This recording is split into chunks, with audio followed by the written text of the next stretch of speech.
Radio. You know, that old dusty thing that sits up at the front of your car or in the corner of your house.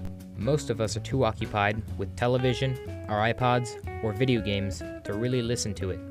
But the impact it has had on our world is immense. It all started in 1873 when James Clerk Maxwell showed mathematically that electromagnetic waves could travel through air. Before long, in 1888, Heinrich Hertz demonstrated Maxwell's theory by demonstrating that someone could produce and detect electromagnetic radiation. Then, in 1892, Nikola Tesla used Maxwell's mathematic findings to demonstrate the sending and receiving of radio frequency energy. He proposed that this method could be used for sending and receiving information.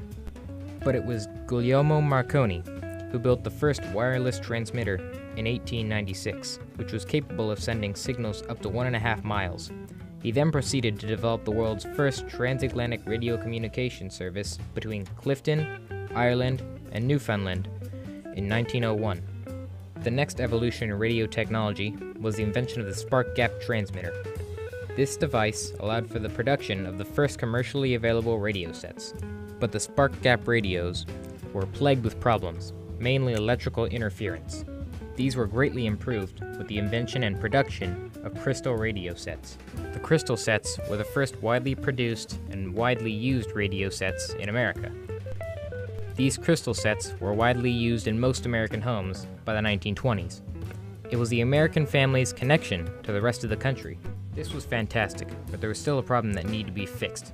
Up to this time, all radio was being broadcast using AM waves.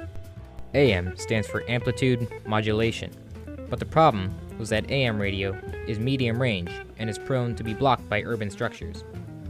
But in 1933, Edwin H. Armstrong invented FM radio. FM stands for frequency modulation.